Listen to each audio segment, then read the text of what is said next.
They are with Satyaj Mera classes, and once again they have proved themselves as rock stars. This is the third time since last 5 attempts that they have bagged almost 9 to 10 ranks.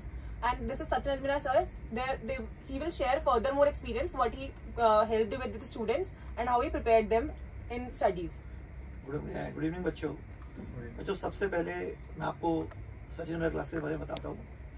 दिसंबर 19 में हम लोगों ने CMA की institute start की थी और दिसंबर 19 से लेके दिसंबर 2022 तक लास्ट 5 अटैम्प्ट में, क्योंकि एक अटैम्प्ट हुआ नहीं था, तो लास्ट 6 अटैम्प्ट में से 5 अटैम्प्ट में से हमारी इंस्टीट्यूट ने हर अटैम्प्ट में लगातार इंटर फाइनल में टोटल 10 AIR 3 बार अचीव की है।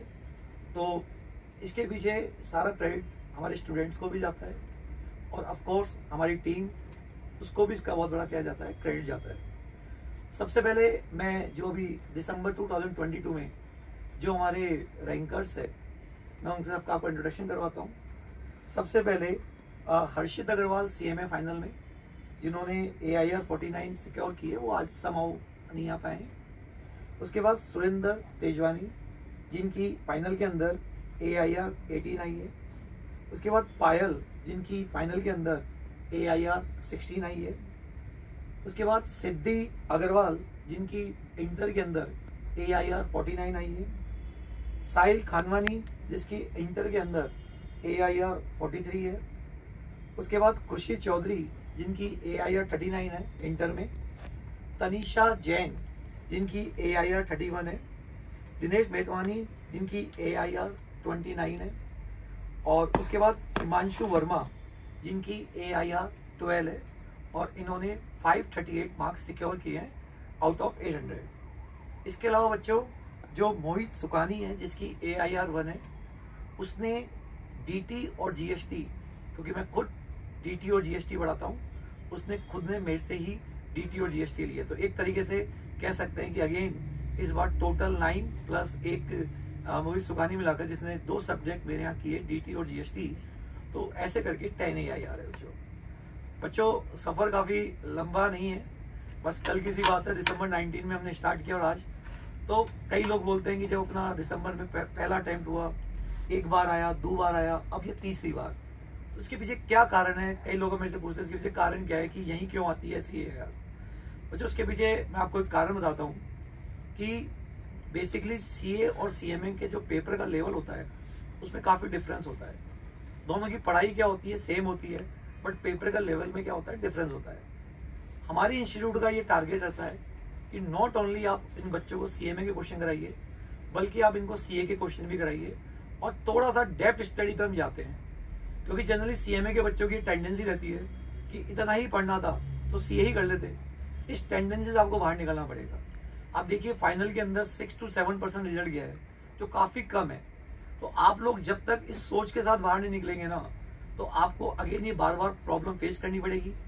आज आप देखिए जयपुर के अंदर CMA इंटर में पूरे फाइनल का रिजल्ट अपना 15% के आसपास, इंटर का रिजल्ट 15 गया है, बट अपना इंटर का रिजल्ट भी 40 to 50%, मतलब जो बच्चे बोथ ग्रुप में बैठे 40 to 50% गया, जो बहुत बड़ी बात है अपने आप में।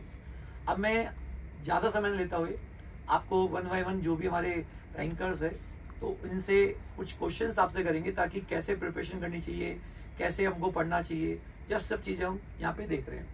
तो सबसे पहले मैं खुशी तुमसे एक बार पूछना चाहूंगा कि जनरली अपन को कितने बार, मतलब एग्जाम से पहले कितने बार रिवीजन हो जाना चाहिए? मतलब 2 to 3 टाइम्स तो मैंडेटरी है।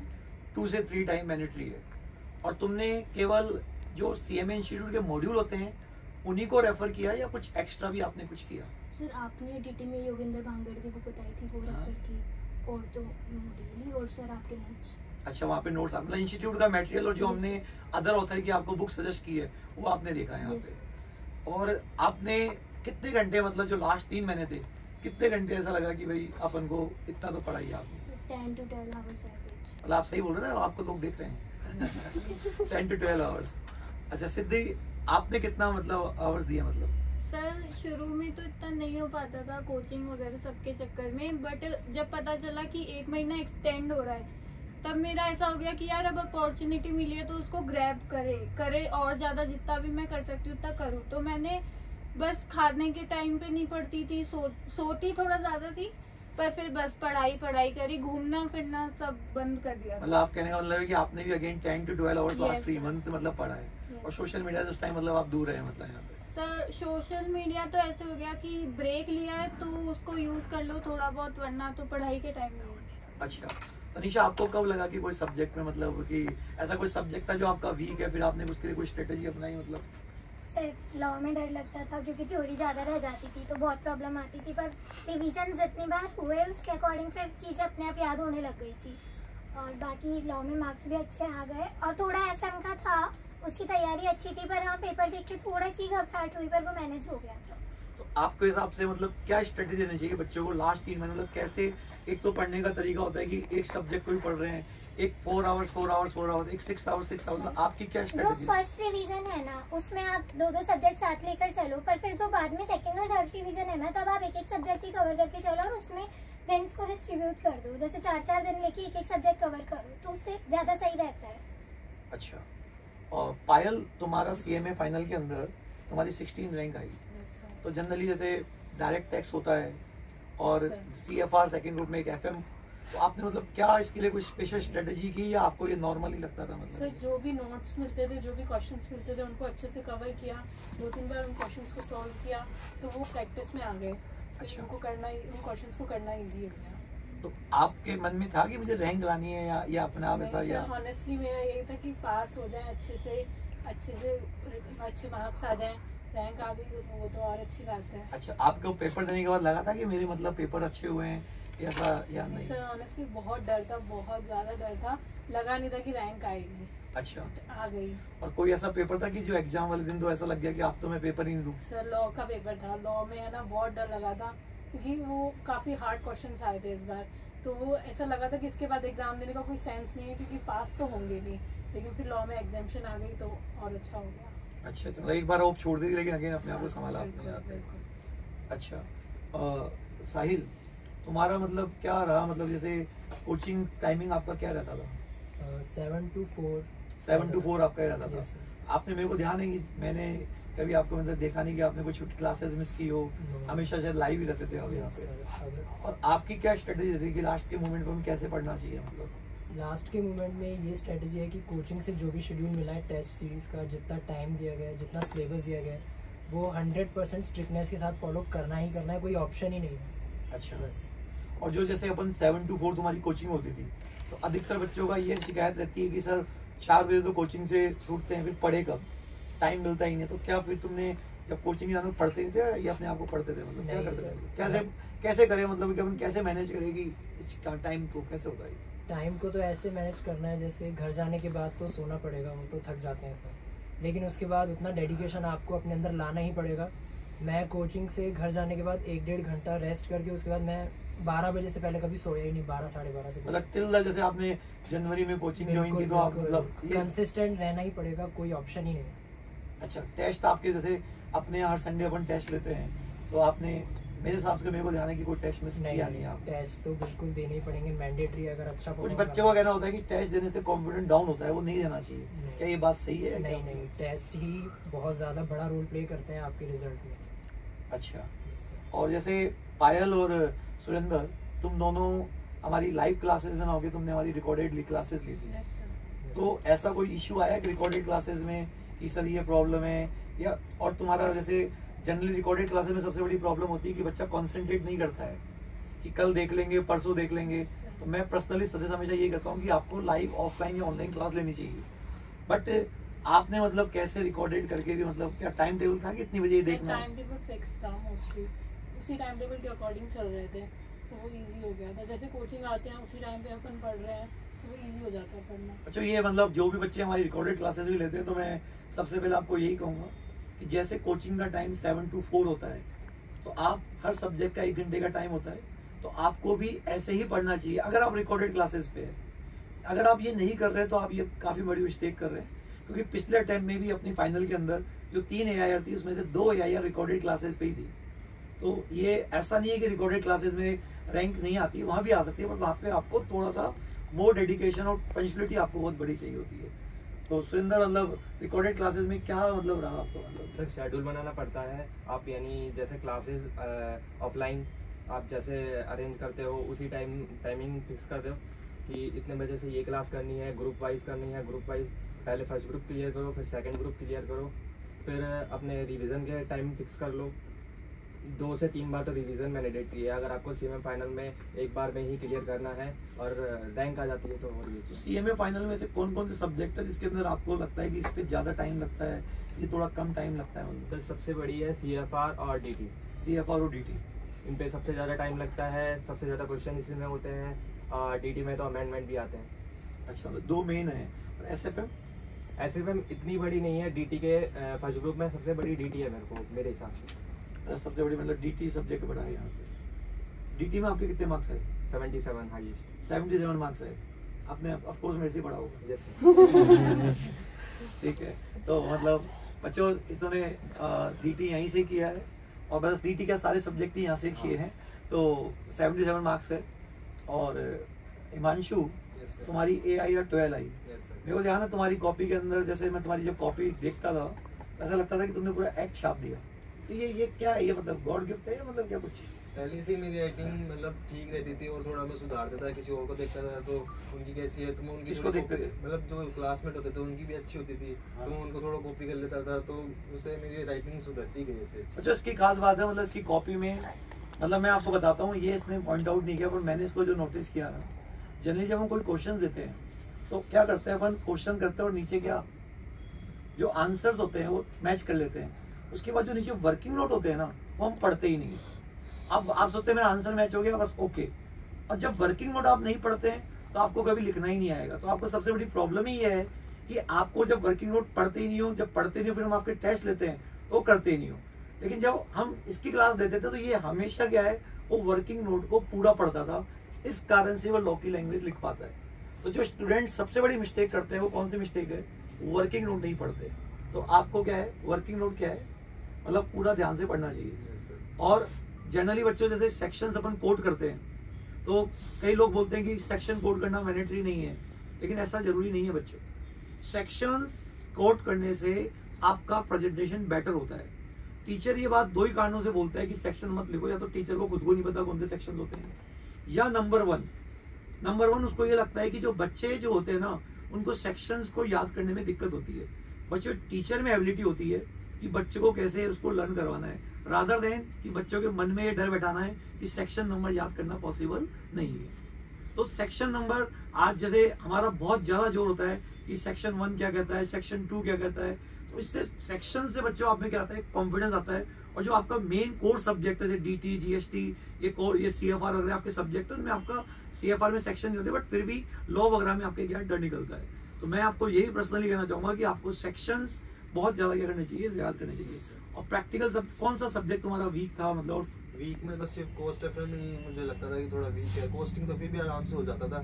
कॉस्ट एफएम में कुछ चैप्टर थे जैसे कॉस्ट इक्विटी ऐसे कुछ चैप्टर थे, उनमें थोड़ी बहुत दिक्कत आती थी मेरे को। और दूसरा एक चीज बताओ, जैसे जो प्रैक्टिकल सब्जेक्ट होते हैं इनमें आपने थ्योरी को बिल्कुल नेग्लेक्ट किया था या थ्योरी पढ़ी थी आपने? थोड़ा बहुत पढ़ा था पर मैंने ज्यादा प्रैक्टिकल पे ही ज्यादा फोकस किया। एग्जाम में जो क्वेश्चन आए उसमें थ्योरी आई या थ्योरी नहीं आई? हाँ, कुछ ऑप्शंस होते हैं उनमें थ्योरी आती है, यदि आपको नहीं आता तो वो टाइम करने ही पड़ते हैं आपको। तो पर मैंने किया नहीं था, पर मैंने प्रैक्टिकल पे ही ज्यादा फोकस किया था, उनको ही किया था। कितने नंबर का पेपर अटेंड हुआ था आपका कॉस्ट एफएम का?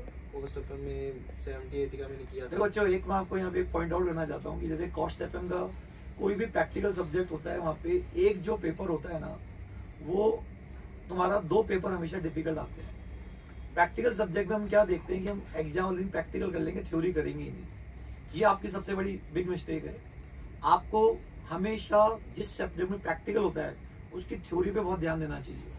क्यों? क्योंकि थ्योरी ही कई बार क्या होता है, प्रैक्टिकल हमसे हो नहीं पा रहा है, आंसर मैच नहीं हो रहा है, बट थ्योरी में हमको एज इट इज लिखना होता है, आपके नंबर भी आएंगे और प्लस थ्योरी में टाइम भी नहीं लगता है लिखने में। और थ्योरी जैसे अगर मान लो 500 पेज की किताब होती है तो थ्योरी में केवल आपको 50 पेज ही पढ़ने होते हैं। 50 पेज पढ़कर 60 पेज पढ़कर अगर आप 30 मार्क्स सिक्योर करते हैं तो मोर बेटर है। तो हमेशा तुम लोगों की ये जनरल जो मिस्टेक रहती है कि थ्योरी पे ध्यान नहीं देना, वो आपको बहुत ध्यान देना चाहिए। आज से DT है, DT के अंदर जब हम लोग पढ़ाते हैं तो बच्चों अपन ने 2-2 महीने थ्योरी क्या की है, थ्योरी को भी पूरा ही उतना वेटेज दिया है जितना, और इस बार पूरा पेपर क्या था, थ्योरी बेस भी काफी था। और यही कारण है कि बच्चों से डीटी में इसके 77 है, अभी तुषार सैनी के 78 है, अभी जो मोहित सुखानी इसकी AIR 1 है उसके 85 नंबर टेक्स्ट के अंदर है। तो ये एक बहुत बड़ा कारण है बच्चों। सेक्शन कोड करना और प्रेजेंटेशन ये दोनों बहुत इंपॉर्टेंट है। क्या दिनेश आपका मतलब क्या रहा, मतलब क्या आपका रहा कि कैसे पढ़ना चाहिए बच्चे, आपको बताएंगे क्या करना चाहिए, शुरू से आपकी क्या स्ट्रेटेजी होनी चाहिए डे 1 से लेके लास्ट तक? सर सबसे पहले थैंक यू। बाकी स्ट्रेटेजी के लिए ये कहना चाहूँगा कि डे 1 से कंसिस्टेंसी मेंटेन करना बहुत बड़ी बात है। CMA एक प्रोफेशनल कोर्स आप सभी जानते हैं, बट इसमें आपको डेली पढ़ना बहुत ज़्यादा मैंडेटरी हो जाता है, जो कि आपको आगे जो लास्ट के 2-3 महीने रिवीजन के होते हैं उसमें आपको हेल्प करता है। इसके लिए बस मैं यही बोलना चाहूँगा कि आपको जो भी डेली होमवर्क मिलता है या आपका कोई भी टेस्ट है संडे को है, उसके लिए प्रिपेयर करना, आप टाइम शेड्यूल सबसे मेंटेन करना बड़ी बात होती है। यही मैंने किया स्टार्टिंग से लेके, मैं जब थोड़ा सा लेट हो गया, मेरे कुछ क्लासेस पहले छूट गई, उसको मैंने अपना शेड्यूल बना के कवर किया और उसके बाद मैंने कंसिस्टेंसी मेंटेन करी और उसके बाद मेरा अच्छा रिजल्ट है। आपने भी वही मतलब लास्ट के 3 महीने कितने घंटे पढ़े? मतलब 3 महीने से average on an average 8 to 10 hours मैंने स्टडी किया था। बाकी मेरे को हेल्प, मेरे जो पहले मैंने पढ़ाई की उससे बहुत ज्यादा हेल्प मिली। मेरे को उतना पढ़ने में टाइम नहीं लगता था, 8 to 10 आवर्स में मेरा कवर हो जाता था। और जैसे कई अक्सर जब ओपन पेपर देते हैं तो बच्चों को ऐसा लगता है कि मैं बोथ ग्रुप कैसे दे सकता हूँ, क्योंकि एग्जाम में तो गैप ही नहीं आता, CMA में तो बिल्कुल गैप नहीं आता, CA में तो फिर भी गैप आता है। तो क्या जब जो हमारा सेम डे एग्जाम होता है, जैसे आपका पेपर का टाइमिंग क्या था इंटर का? 10 to 1। तो आई होप आप 2 बजे 2:30 बजे घर पहुंचते होंगे और फिर जाते ही तो अपन पढ़ नहीं सकते हैं। तो क्या वो जो 5-6 घंटे मिले, क्या उसके अंदर पूरा हमारा कोर्स रिवाइज हो गया या ऐसा नहीं था? क्योंकि बच्चों को लगता है कि होगा ही नहीं। क्या वही पढ़ाई मेन होती है या तुम्हारी प्रीवियस पढ़ाई मेन होती है बच्चों? एक्चुअली जो पेपर का टाइम होता है उसमें कुछ पढ़ाई होती नहीं है, बट वही है जो जितना कवर कर सको उतना कवर करना बेटर रहेगा। बाकी मेरा ऐसा था कि जैसे अपन पेपर देके आते हैं तो इतना कॉन्फिडेंस नहीं रहता, कोई पेपर खराब गया या कुछ ऐसे हुआ, तो उससे बचने के लिए अच्छी बात यह है कि पहले अच्छे से प्रिपेयर करना चाहिए। और लास्ट में ये है कि 3-4 घंटे हमको मिल जाते थे पेपर देने के बाद, उसमें अच्छी प्रिपरेशन हो जाती थी, जितनी भी होती थी सफिशिएंट थी, क्योंकि हमने पहले पढ़ा हुआ था, कॉन्फिडेंस काफी हाई।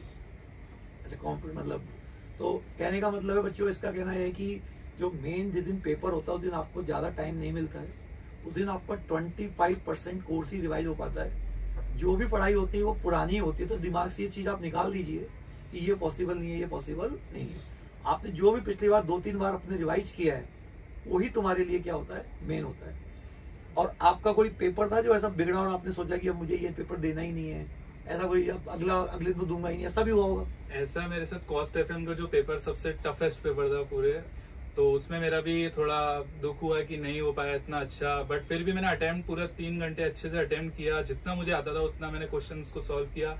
और मेरा ऐसा नहीं था कि मैं नेक्स्ट पेपर नहीं दूंगा, क्योंकि मुझे तो देना ही था पूरा, इसलिए फिर बाकी अच्छा रिजल्ट आया, उसमें पास हो गया अच्छे से। जो तनीषा के साथ ऐसा हुआ, तनीषा के साथ कॉस्ट FM का पेपर काफी बिगड़ा, ये काफी नर्वस थी, और लेकिन फाइनली जब इसने मेरे को कॉल किया कि सर ऐसे ऐसे प्रॉब्लम हो गई है, तो ऐसा एक नॉर्मल होता है जब पेपर कोई बिगड़ता है तो सबका बिगड़ता है, अच्छा होता है तो सबका अच्छा होता है।